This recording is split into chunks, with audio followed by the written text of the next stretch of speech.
जय श्री राम। मित्रों, आज आपके सामने फिर उपस्थित हुआ हूँ कुछ रोचक जानकारी के साथ। और चैनल को लाइक सब्सक्राइब ज़रूर कीजिएगा। बहुत दिनों से एक बात मन में आ रही थी कि हमारे जो युवा साथी हैं उनके अंदर जज्बा, जुनून और एक टैलेंट भरा पड़ा है, लेकिन वो बिखरा पड़ा हुआ है। और उस टैलेंट को समय समय पे कोई ना कोई मोटिवेट करता रहता है। जैसे घर में अपने बड़े भाई हैं, पिताजी हैं, हम कोई किताब पढ़ते हैं तो अपने आप को मोटिवेट करते रहते हैं। परंतु मन में ख्याल आया कि क्यों ना ऐसा कुछ किया जाए वीडियो के माध्यम से कि हमारे जो छोटे भाई बहन हैं, जो बिजनेस कर रहे हैं, तैयारी कर रहे हैं या किसी फील्ड में अच्छा काम कर रहे हैं, लेकिन वो किसी कारणवश सफलता प्राप्त नहीं कर रहे हैं। क्योंकि आज का जो वीडियो बना रहा हूँ मैं, वो मोटिवेशन के ऊपर बना रहा हूँ। बिल्कुल आज का वीडियो आपको उपाय नहीं बता रहा हूँ। आज का वीडियो मोटिवेट के रूप में आपके सामने ला रहा हूँ कि किस तरीके से हम हमारे जीवन में आने वाले लक्ष्य को, जो हमने सोचा है, उसको कैसे प्राप्त करें। कहीं ना कहीं हमारे दिमाग में एक विचार आता है कि क्यों न हम ऐसा कर लें जिससे हमारा लक्ष्य हमको प्राप्त हो जाए। या फिर किसी हम बड़े, जो हमसे बड़ा होता है मोटिवेटर, उसको सुनते हैं। या फिर किसी अच्छे जो लक्ष्य को प्राप्त कर चुका, जो जॉब प्राप्त कर चुका, उससे पूछते हैं कि भैया तुमने क्या किया जिसके कारण तुम्हारी आईएएस तुम बन गए, आईपीएस तुम बन गए, या फिर तुम्हारी जॉब लग गई। हम भी मेहनत कर रहे हैं लेकिन हमारा कुछ हो नहीं पाया, हमारी क्या गलती है, हमको रियलाइज़ करवाओ, हमने कहाँ मिस्टेक करी, ज़रा हमको बताओ। तो ये सारी चीज़ें हम अपने उस अपलाइन से पूछते हैं जो सफलता प्राप्त कर चुका होता है। तो विचार मन में आया कि कहीं ना कहीं आपके सामने कुछ ऐसी बातें शेयर करें, क्योंकि हम सब आध्यात्म से जुड़े हुए रहते हैं। और कोई आध्यात्म से नहीं जुड़ा भी हो तो वो सफलता तो प्राप्त करना चाहता है, वो नौकरी प्राप्त करना चाहता है, बिजनेस में सफलता प्राप्त करना चाहता है, और अपने आप को एक स्थायी मुकाम प्राप्त करवाना चाहता है कि जिससे उसका परिवार अच्छा स्टैंड मेंटेन करे और समाज में उसकी इज्जत बने, उसके पास में पैसा रहे, गाड़ी रहे, बंगला रहे, सब कुछ रहे, भौतिक सुख सुविधाओं का पूरा पूरा लाभ उठाए। आध्यात्म कभी ये नहीं कहता कि आप भौतिक सुख सुविधाओं को छोड़ दें। आध्यात्म ये कहता है कि आप भौतिक सुख सुविधाओं को प्राप्त करते हुए आध्यात्मिक बने। बहुत गलत फहमी है लोगों के मन में कि आध्यात्म का मतलब होता है कि पैसों से मोह छोड़ दो, गाड़ी बंगलों से मोह छोड़ दो, धन दौलत से मोह छोड़ दो। बिल्कुल गलत बात है। आध्यात्म हमें सही रास्ते पे चलने का एक नजरिया देता है, जिससे कि हम किसी को परेशान ना करें और हमारे कार्य को गति दें। यह अध्यात्म बताता है। तो आइए, आज का वीडियो लंबा चलेगा, थोड़ा सुनना पड़ेगा। हम चलते हैं हमारे लक्ष्य को प्राप्त, एक मन में कर लिया कि हमको ये करना है, तो उसको कैसे प्राप्त करें। हनुमान जी का नाम आपने सुना है। हनुमान जी अपने आप में मोटिवेटरों के गुरु हैं। जितने भी मोटिवेशन है, जितने भी बड़े बड़े जो स्पीच देते हैं, उनके गुरु हम कहेंगे तो कोई अतिशयोक्ति नहीं होगी। क्योंकि हनुमान जी के सामने इतनी बड़ी बड़ी बाधाएं आई, उन बाधाओं को अपने विवेक से, अपने बल से और अपने धैर्य से पार कर गए।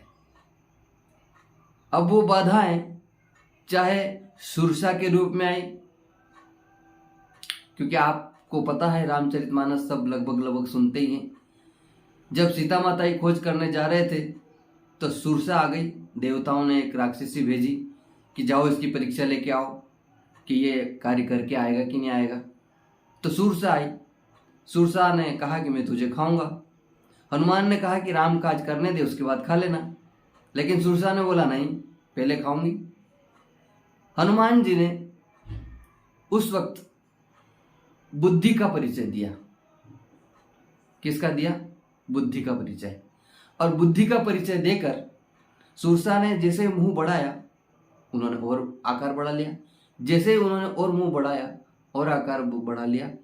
32 योजन की हुई, 64 योजन की हुई और बड़ी हुई। हनुमान जी सूक्ष्म रूप में हुए, पूरे उधर में घूम के वापस बाहर आ गए और बोला, माँ मैं आपके भीतर जाके आ चुका हूँ, आपका काम हो चुका है, अब मुझे जाने दे। तो ये बुद्धि। बल, लंका के द्वार पे जाके सूक्ष्म रूप बन गए थे वो सिंहिका के सामने।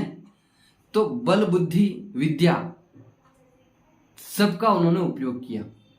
और हमें भी हमारे कार्य को गति देने के लिए, चाहे देखो हम छोटी जॉब की तैयारी कर रहे हैं या बड़ी जॉब की तैयारी कर रहे हैं, आईएएस की तैयारी कर रहे हैं या आईपीएस की तैयारी कर रहे हैं, क्योंकि जीवन में आईएएस और आईपीएस बहुत बड़े टास्क हैं।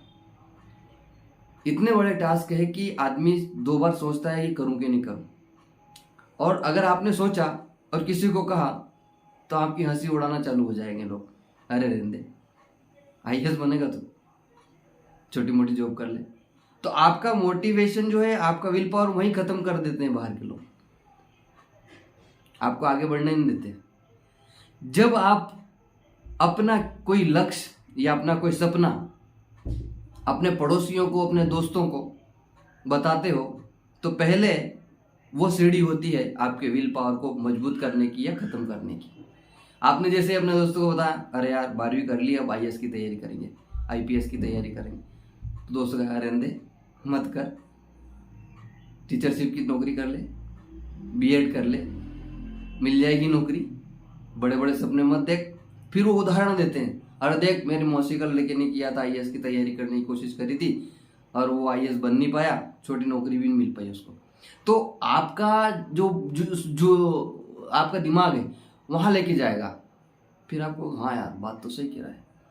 फिर आप क्या करना, रहने दो यार, नौकरी नहीं करना अपने को, तो आईएएस की तैयारी नहीं करना, ना आईपीएस की तैयारी करना, बड़े सपने नहीं देखना, छोटी नौकरी की तैयारी करते हैं। आप जब अपना लक्ष्य अगर बड़ा नहीं बनाएंगे तो छोटा भी आपको नहीं मिल पाएगा। एक बात सोचिए, आपके पास में एक भगोनी हो जिसमें 5 लीटर पानी आता हो, आपने भर दिया। अब आपको पानी की आवश्यकता हो रही है, अब क्या करेंगे, भगोनी को बदलेंगे। तो एक काम करना पहले होता है कि भगोनी बड़ी ले लो, पानी 5 लीटर डाल दो, क्या बुरा होगा। आपकी क्षमता का आकलन आपको करना होगा, कोई बाहर वाले आपकी क्षमता का आकलन नहीं कराएंगे। मैं आपको कुछ बता रहा हूं तो कोई मैं आपको वहां तक नहीं पहुंचा पाऊंगा, लेकिन हमें एक एनालिसिस करना होगा कि हम कर क्या सकते हैं, हमारे अंदर कितना मादा है करने का, कितनी क्षमता है, ये आपको ही तय करना है। लेकिन तय करने के लिए आपको एकांत में बैठना पड़ेगा, सोचना पड़ेगा, और एक और बात, बहरे रहना पड़ेगा। जैसे एक कहानी बताता हूं आपको, सुनिएगा। 4 मेंढक थे, ठीक। 4 मेंढक में बहुत बड़ा, बहुत तेज चलने वाला था, एक लंगड़ा था, एक बहरा था और एक सामान्य था।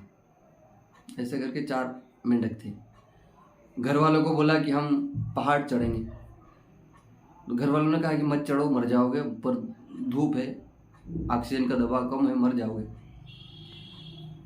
तो चारों चले। नीचे लोगों ने कहा, चिल्लाया, लोगों ने कहा कि कहाँ जा रहे हो, क्यों ऊपर जा रहे हैं। एक धीरे धीरे 4th, 5वीं, 8वीं सीढ़ी चढ़ के वापस रिटर्न आ गया। दूसरा 15-20 सीढ़ियाँ चढ़ के वापस रिटर्न आ गया। तीसरा आधा चढ़ के वापस रिटर्न आ गया। और चौथा जो मेंढक था वो टॉप पे चला गया, वापस आ गया। तो नीचे गांव वालों ने पूछा कि यार एक वो बता, तू ऊपर चला तो गया, वापस आ भी गया, ये कैसे किया? तो उनके घर वालों ने बोला कि हमारे पिताजी सुनते नहीं है। समझ में आई बात?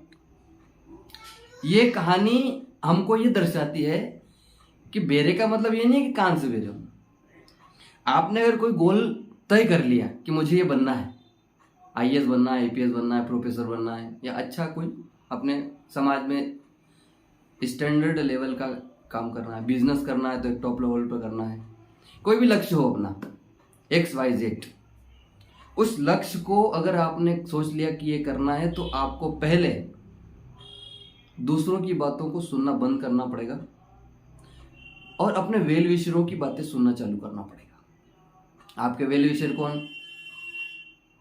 कभी कभी अपने माता पिता भी अपने को दूर कर देते हैं कि नहीं बड़ी नौकरी मत कर, तो छोटी कर, अपनी छोटी की तैयारी कर, बड़ी नहीं कर पाएगा। तो अपने को वहाँ पे भी थोड़ा लगता है कि नहीं यार, पिताजी कह रहे, माता जी कह रहे, नहीं कर पाएंगे।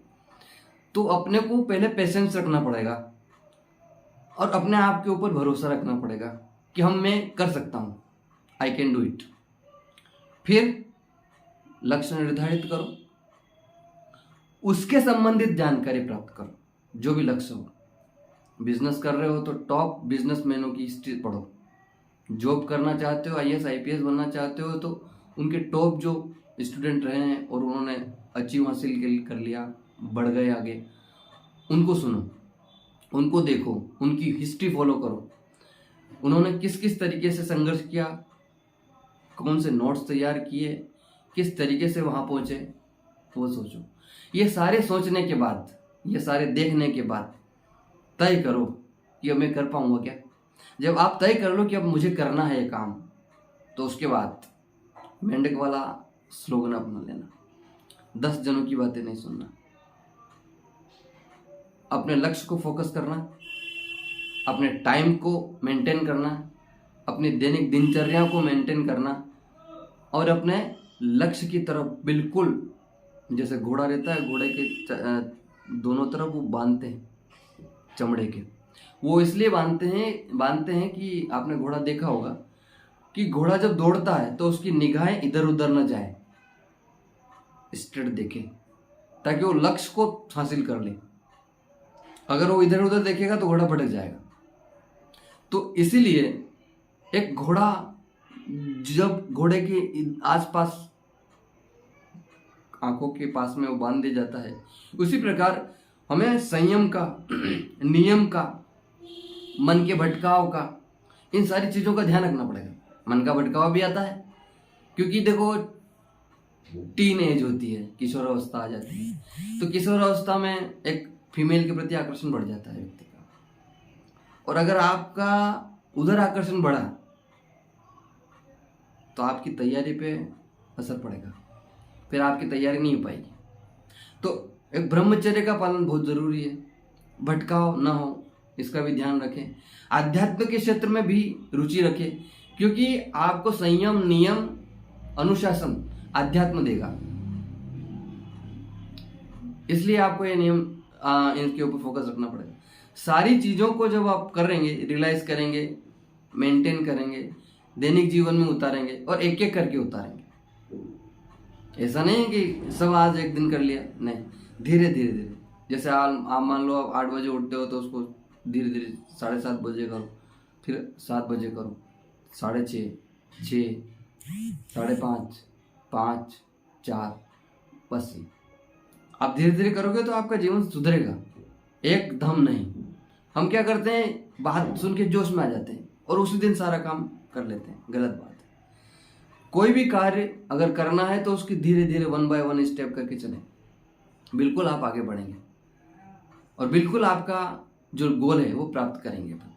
तो आज के लिए इतना ही, कल फिर मिलेंगे, इससे आगे की बात करेंगे, किस तरीके से नियम बनाएं, किस तरीके से टाइम शेड्यूल बनाएं, किस तरीके से तैयारियां करें, ये सारी चीज़ें कोशिश करूंगा बताने की। और बिल्कुल फोकस आप करेंगे तो आपका लक्ष्य प्राप्त होगा। जय सीताराम।